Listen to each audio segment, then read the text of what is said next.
కార్తీక పురాణము 12వ అధ్యాయము. ఓం నమ శివాయ. సాలాగ్రామ మహిమ. మహారాజా, కార్తీక మాసమున కార్తీక సోమవారము కార్తీక ద్వాదశి వ్రతముల గురించి సాలాగ్రామపు మహిమల గురించి వివరించుదను వినుము. వశిష్ఠ మహాముని ఈ విధముగా తెలియచేసిరి. కార్తీక సోమవారము నాడు ఉదయమున లేచి కాలకృత్యములు తీర్చుకొని నదికి వెళ్ళి స్నానము చేసి ఆచమనము చేయవలెను. తర్వాత శక్తి కొలది బ్రాహ్మణునకు దానమిచ్చి ఆ రోజంతయు ఉపవాసం ఉండి సాయంకాలము శివాలయమునకు కానీ విష్ణువాలయమునకు కానీ వెళ్ళి దేవుని పూజించి నక్షత్ర దర్శనము చేసుకొని పిమ్మట భుజింపవలెను. ఈ విధముగా చేసిన వారికి సకల సంపదలు కలుగుటయే కాక మోక్షమును కూడా పొందుదురు. కార్తీక మాసములో శని త్రయోదశి వచ్చిన ఎడల ఆ వ్రతం ఆచరించినచో 100 రెట్లు ఫలితములు కలుగును. కార్తీక శుద్ధ పౌర్ణమి రోజున కానీ ఏకాదశి రోజున కానీ ద్వాదశి రోజున కానీ పూర్ణ ఉపవాసం ఉండి ఆ రాత్రి విష్ణువాలయమునకు వెళ్ళి శ్రీహరిని మనసారా ధ్యానించి శ్రీహరి సన్నిధిని పురాణ కాలక్షేపము చేసి మరునాడు బ్రాహ్మణ సమారాధన చేసిన కోటి ఫలములు కలుగును. ఈ విధముగా చేసిన వారులకు సూర్యగ్రహణ సమయమున గంగానదిలో స్నానము చేసి బ్రాహ్మణులకు దానము భోజనము పెట్టినా ఎంత పుణ్యము కలుగునో దానికంటే అధికముగా ఫలము కలుగును. కార్తీక శుద్ధ ద్వాదశి నాడు శ్రీమన్నారాయణుడు శేషపానుపు నుండి లేచును కనుక కార్తీక శుద్ధ ఏకాదశి వ్రతములు విష్ణువునకు ఇష్టము. ఆ రోజున శ్రీమంతులెవరైనా ఆవు కొమ్ములకు బంగారు తొడుగులు తగిలించి ఆవు కాళ్లకు వెండి డెక్కలు తగిలించి దూడతో సహా బ్రాహ్మణునకు దానమిచ్చిన ఎడల ఆవు శరీరం మందు ఎన్ని రోమములు కలవో అన్ని సంవత్సరములు ఇంద్రలోకములో స్వర్గసుఖములు అందుదురు. కార్తీక మాసమందు వస్త్రదానము చేసినను గొప్ప ఫలము కలుగును. మరియు కార్తీక శుద్ధ పాడ్యమి రోజున కార్తీక పౌర్ణమి రోజున కంచుపాత్రలో ఆవు నెయ్యి పోసి దీపముంచిన వారి పూర్వజన్మమందు చేసిన సకల పాపములు హరించును. ద్వాదశి నాడు యజ్ఞోపవితములు దక్షిణతో బ్రాహ్మణునకు దానమిచ్చిన వారు ఇహపర సుఖములు పొందగలరు. ద్వాదశి రోజున బంగారు తులసి చెట్టు కాని సాలాగ్రామమును కాని ఒక బ్రాహ్మణునకు దానమిచ్చిన ఎడల 4 సముద్రముల మధ్యనున్న భూమిని దానము చేసినంత ఫలము కలుగును. దీనికి ఉదాహరణముగా ఒక కథ కలదు, శ్రద్ధగా ఆలకింపుము.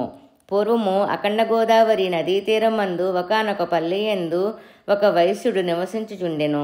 వాడు మిగుల దురాశాపరుడయి నిత్యము ధనమును కూడబెట్టుచు తాను అనుభవింపక ఇతరులకు పెట్టక బేదలకు దానధర్మములు చేయక ఎల్లప్పుడూ పరనిందలతో తానే గొప్ప శ్రీమంతుడుగా విర్రవీగుచు ఏ జీవికి కూడా ఉపకారమైనను చేయక పరుల ద్రవ్యము ఎటులు అపహరించునా ఆయన తలంపు కుస్థిత బుద్ధి కలిగి కాలము గడుపుచుండెను. అతడు ఒకనాడు తన గ్రామమునకు సమీపమునున్న పల్లెలో నివసించుచున్న ఒక బ్రాహ్మణునకు తన వద్దనున్న ధనము పెద్ద వడ్డీకి ఆశపడి అప్పు ఇచ్చెను. మరికొంత కాలమునకు తన సొమ్ము తనకిమ్మని ఆ విప్రుని అడిగెను. అయ్యా, తమకు ఇవ్వవలసిన ధనము 1 నెల రోజులు గడువులో ఇవ్వగలను. మీ రుణం ఉంచుకోను. ఈ జన్మలో తీర్చని ఎడల మరు జన్మలో మీ ఇంట ఏ జంతువుగానో పుట్టి అయినా మీ రుణము తీర్చుకోగలను అని సవినయముగా వేడుకొనెను. ఆయా మాటలకు కోమటి మండిపడి, అటులు వీలు లేదు, నా సొమ్ము నాకు ఇప్పుడే ఇయ్యవలెను, లేని ఎడల నీ కంఠమును నరికివేతును అని ఆవేశము కొలది వెనక ముందు ఆలోచించక తన మొలనున్న కత్తితో ఆ బ్రాహ్మణుని కుత్తకు కోసెను. వెంటనే ఆ బ్రాహ్మణుడు గిలగిలా తన్నుకొని చనిపోయెను. ఆ కోమటి భయపడి అక్కడనున్న రాజభటులు వచ్చి పట్టుకుందురని దడిసి తన గ్రామమునకు పారిపోయెను. బ్రహ్మహత్య మహాపాతకము కనుక అప్పటి నుండి ఆ వైశ్యునకు పాపము ఆవహించుట వలన కుష్ఠవ్యాధి కలిగి నానాబదులు పడుచు మరికొన్నాళ్లకు మరణించెను. వెంటనే యమదూతలు వచ్చి అతనిని తీసుకుని పోయి రౌరవాది నరక కూపమున పడద్రోసిరి. ఆ వైశ్యునకు ఒక కుమారుడు కలడు. అతని పేరు ధర్మవీరుడు. ఆ పేరుకు తగినట్లుగానే తండ్రి సంపాదించిన ధనమును దానధర్మములు చేయుచు పుణ్యకార్యములు ఆచరించుచు నీడ కొరకై చెట్లు నాటించుచు నూతులు చెరువులు త్రవ్వించుచు సకల జనులను సంతోషపెట్టుచు మంచి కీర్తిని సంపాదించెను. ఇట్లుండగా కొంతకాలమునకు త్రిలోక సంచారియగు నారదులు వారు యమలోకము దర్శించి భూలోకమునకు వచ్చి హరినామస్మరణ చేస్తూ త్రోవలో ధర్మవీరుని ఇంటికి వేంచేసిరి. ధర్మవీరుడు నారదుల వారికి సాష్టాంగ దండ ప్రణామములు ఆచరించి విష్ణుదేవుడని భావించి అర్ఘ్య పాద్యాది విధుల చేత నమస్కరించి చేతులు జోడించి, మహానుభావ, నా పుణ్యము కొలది నేడు తమ దర్శనము లభించినది. నేను ధన్యుడను. నా జన్మ తరించినది. నా ఇల్లు పావనమైనది. శక్తి కొలది నీ చేయు సత్కారములను స్వీకరించి తమరు వచ్చిన కార్యమును విశదీకరింపుడు అని వినయుడై వేడుకొనెను. అంత నారదుడు చిరునవ్వు నవ్వి మందహాసముతో, ఓ ధర్మవీర, నేను నీకొక హితము చెప్పదలిచి వచ్చి తిని. శ్రీ మహావిష్ణువునకు కార్తీక మాసమున శుద్ధ ద్వాదశి మహాప్రీతికరమైన దినము. ఆ రోజున స్నాన దాన జపాదులు ఏవి చేసినను అత్యంత ఫలము కలుగును. 4 జాతులలో ఏ జాతివారైనా, స్త్రీ అయినా, పురుషుడైనా, జారుడైనా, చోరుడైనా, పతివ్రత అయినా, వ్యభిచారిణి అయినా కార్తీక శుద్ధ ద్వాదశి రోజున సూర్యుడు తులరాశి యందుండగా నిష్ఠతో ఈ ఉపవాసము ఉండి సాలాగ్రమ దానములు చేసి నా ఎడల వెనకటి జన్మయందు ఈ జన్మయందు పాపము చేసిన నీ తండ్రి యమలోకములో మహానరకం అనుభవించుచూ ఉన్నాడు. అతన్ని ఉద్ధరించుటకై నీవి సాలాగ్రమ దానము చేయక తప్పదు. అట్లు చేసి నీ తండ్రి రుణము తీర్చుకొనుము అని నారదుడు చెప్పగా, అంతట ధర్మవీరుడు, నారద మునివర్య, నేను గోదానము, భూదానము, హిరణ్యదానము మొదలగు మహాదానములు చేసి ఉంటిని. అటువంటి దానములు చేయగా నా తండ్రికి మోక్షము కలగనప్పుడు ఈ సాలాగ్రామమనే రాతిని దానము చేసినంత మాత్రమున ఎట్లు ఉద్ధరింపబడునో అని సంశయము కలుగుచున్నది. దీని వలన ఆకలి కొన్నవారికి ఆకలి తీరునా, దాహము కొన్నవారికి దాహము తీరునా? కాగా ఎందులికి దానము చేయవలయను? కాన నేను ఈ సాలాగ్రమ దానము చెయ్యజాలునని నిష్కర్షగా పలికెను.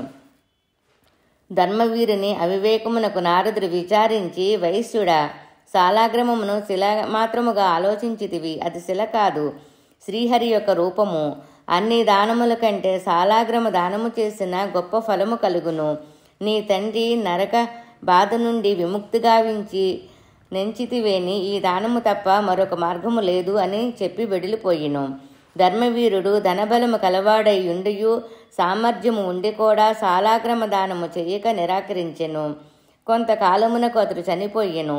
నారదుడు చెప్పిన హితబోధను పెడచెవిన పెట్టిచే తన మరణానంతరము 7 జన్మలయందు పులి అయి పుట్టి, మరి మూడు జన్మలందు వానరమై పుట్టి, 5 జన్మలు ఎద్దు అయి పుట్టి, 10 జన్మలు మానవ స్త్రీగా పుట్టి, 10 జన్మలు పందిగా జన్మించియుండెను. అట్లు జరిగిన తర్వాత 11వ జన్మలో ఒక పేద బ్రాహ్మణునింట స్త్రీ పుట్టగా యవనకాలము ఆమెకు రాగానే ఆ పేద బ్రాహ్మణుడు ఒక విద్వాంసునకు ఇచ్చి పెండ్లి చేసెను. పెండ్లి అయిన కొంతకాలమునకు ఆమె భర్త చనిపోయెను. చిన్నతనమందే ఆమెకు అష్టకష్టములు సంభవించినందులకు తల్లిదండ్రులు, బంధుమిత్రులు చాలా దుఃఖించిరి.